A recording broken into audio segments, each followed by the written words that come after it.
It's so bad at Nissan right now, they're thinking about actually selling their headquarters to raise cash so they can weather the storm. Major car brand Nissan could be in trouble after the company announced a 90% decrease in profit from last year. And now you have Subaru, which is the latest casualty of these tariffs. Subaru says it's hiking up prices to, quote, offset increased costs. They just announced that they're going to be increasing their prices. The prices would rise by as much as $2,000 depending on the model. Ouch. And I can tell you for Nissan that, okay, Honda was probably their one and only chance. If a deal is reached, Honda and Nissan would become the third largest car company in the world. To be able to get a bailout like this, a merger, to be able to help them, to be able to give them cash.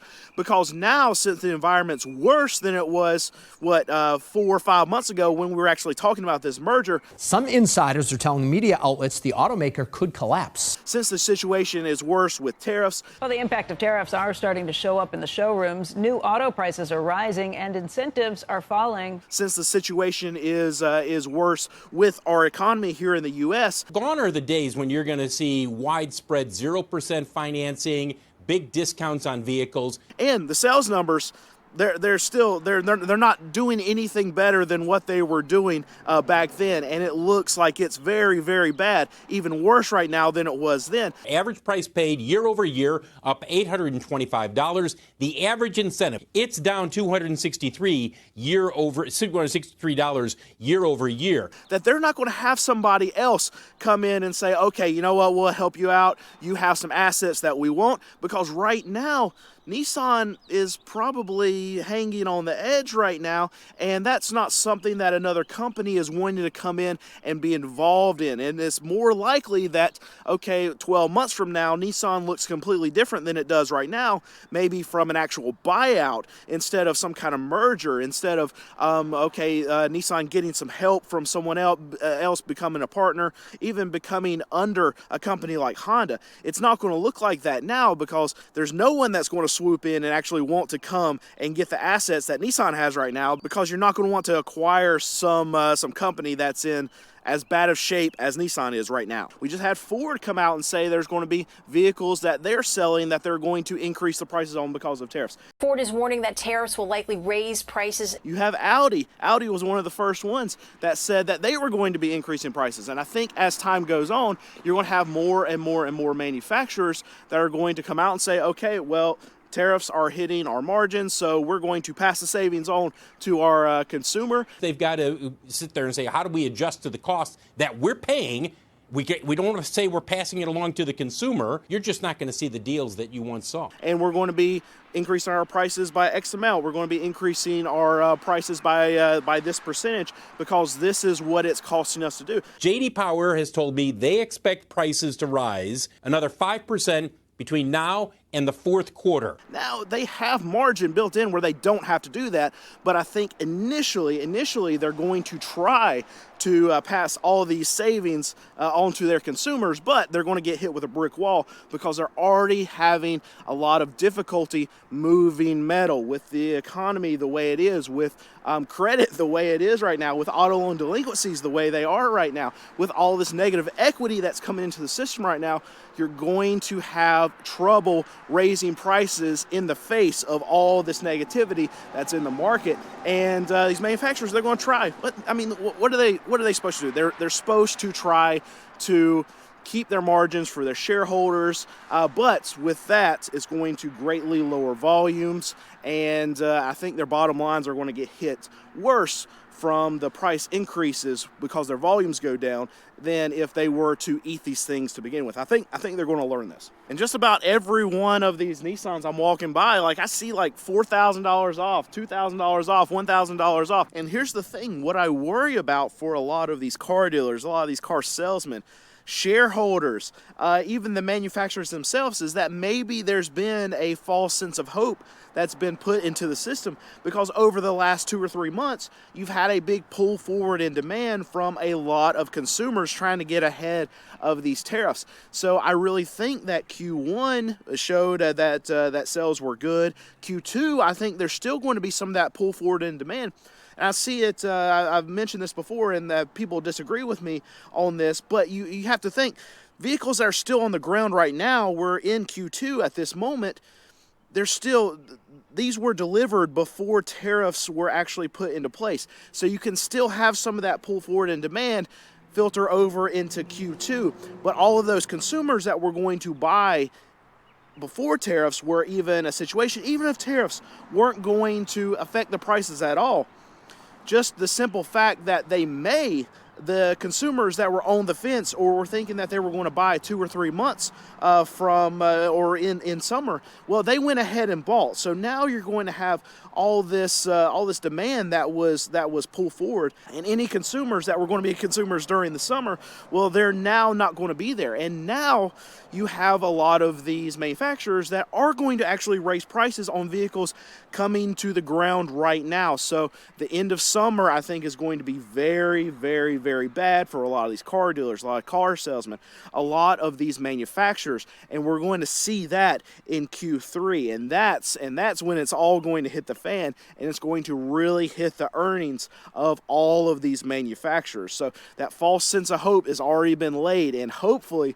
these car dealerships, hopefully these car salesmen that were able to get some of that money that a lot of these consumers were spending ahead of time, well, I hope they save it up, because I think there's going to be a big vacuum of just consumers just out of the market because of all this pull forward in demand, and now the buyer's just not going to be there. And here's another massive issue for this car market right now is we're still sitting at record high delinquency rates. We're still sitting at record high negative equity. So even if these dealerships want to try to make something happen with consumers that are coming in with vehicles they bought 3 years ago, well, a lot of these deals are going to fall through because, traditionally, a car dealership could overcome $2,000-$3,000 worth of negative equity. But what I'm hearing a lot from these sales managers, from a lot of these salespeople that I talk to, is that people are coming in with $10,000, $12,000, $15,000, $20,000 of negative equity on their vehicles. There's no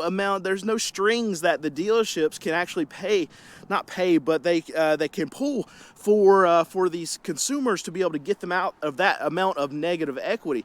I mean, it used to be that they could trade out of it, they could roll it into the back of the loan, they can lease them out of it, but they can't do that with $15,000 of negative equity. The car values, because of the situation we went through just a couple years ago, have plummeted off of what a lot of these consumers actually paid for the vehicles. What these banks are just as much of a problem for this car market right now as the consumers were that signed up for the loans. When they have banks that would loan 125, 150% of the value of the actual vehicle, how's a customer supposed to get out from under that loan in just a few years if they want to trade out and go to that's what traditionally has made the car market really roll, is that a consumer would buy a car, 3 years later, okay, they trade it in and get a new car. And then 3 years later, trade in and get a new car. Well, those consumers that would do that really push the car market in volume and velocity of money moving through the system.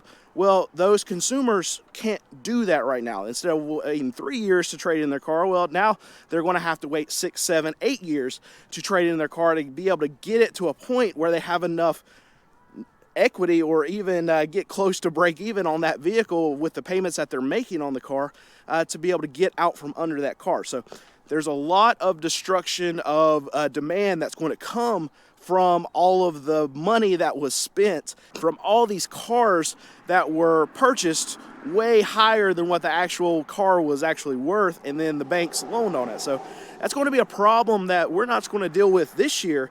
That's a problem we're going to see over the next probably 5 to 6 years in the car market. That's going to take a lot of buyers out of the system and can hurt a lot of these manufacturers, can hurt a lot of these car dealers right here, because it's deals that they would be able to write, would be able to make, and now they can't do it because they can't overcome the amount of negative equity or the credit that has been hit by all these auto loan delinquencies from a lot of their customers that come in here and want to trade in their car and get a brand new one.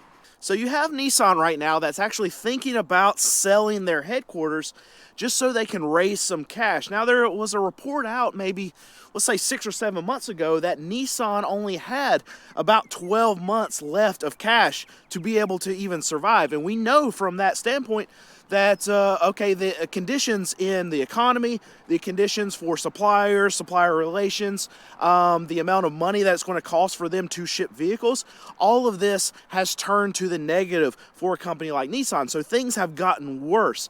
And we're still not that far removed from them actually trying to merge with Honda. And Honda was going to provide them a massive bailout to be able to help them survive. And what happened? Well, Nissan was the one that backed out of that agreement, and it was because they didn't want to be under Honda. But here's the thing: Nissan might not survive another 6 to 8 to 12 months in this environment right now, and they were the ones that backed out. It seems crazy to me that now they're having to go this extreme measure to say, okay, well, we might have to actually sell our headquarters to be able to survive. Now, what the plan would be is that they sell their headquarters, but they still lease it. So they're still going to be able to operate out of it, theoretically, because they're able to still stay in the building, but they would not own their actual headquarters anymore. And the reason being is because they need that actual cash right now. All right, so let me show you. This is Nissan. I know I've been talking about Nissan quite a bit, at least some point in this video. But you see this? That says $4,000 off MSRP. This one has $4,000 MSRP off of MSRP. We have many more thousands of dollars off MSRP on almost every one of these vehicles out here. You go to their website, it's Ben Minette in Salisbury, that you can actually see lots and lots of deals that they're trying to make. But what's funny, I just want to pull that up. You can see the difference between like a good dealership, which I think this one is, versus a lot of bad dealerships. I can still go to Nissan dealerships right now, and you can still see market adjustments above. Now, they don't necessarily call them market adjustments anymore because that's such a bad word, and that's just going to throw customers off, because hopefully videos like I've made have alarmed customers and let them know that, okay, you don't need to pay something called a market adjustment. They just call it something else. They call it nitrogen. They call it paint protectant. They call it something else, but it's something that's going to be not much benefit to the consumer actually buying the car, but the dealerships still make very high margin on it, and they put it on the vehicles. Still see it everywhere. We still even see it on Nissan. So you have Nissans, which, with all the trouble that we've been talking about with Nissan and all of the problems they're having selling vehicles, you still have a lot of these dealerships that are wanting to charge over MSRP. I mean, you add on dock fees, everything like that, then the consumer is paying over MSRP for a Nissan right now. And Nissan is having such a hard time, they can't sell cars. It's a bad situation at Nissan. But still, you have dealers that are trying to take advantage of their consumers. And I just want to point out the difference, because there are dealers out there that are still going to do that, even when they know their products are not worth the gold that they're trying to get out of them. But you have good dealerships like this one right here, that I believe are trying to move with the market, and they are advertising for their consumers. Look, we're taking at least $4,000 off of MSRP before you even walk in the door, before you even start the pencils. And that's something that you need to look for in this environment where you have Nissan, in my opinion, struggling. In their opinion, struggling. They're going to be trying to sell their headquarters. You have Ford overloaded with their F-150s. You have Jeep, Dodge, and Ram.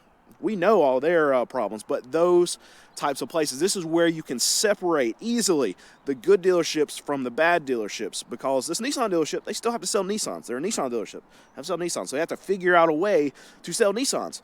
And if they don't make any money on the front end of Nissans, then they have to do whatever they can do to get customers into the vehicle, and that means lowering the freaking price, moving with the market. That's what this dealership's doing. A lot of dealerships don't do that, even now, and it blows my mind.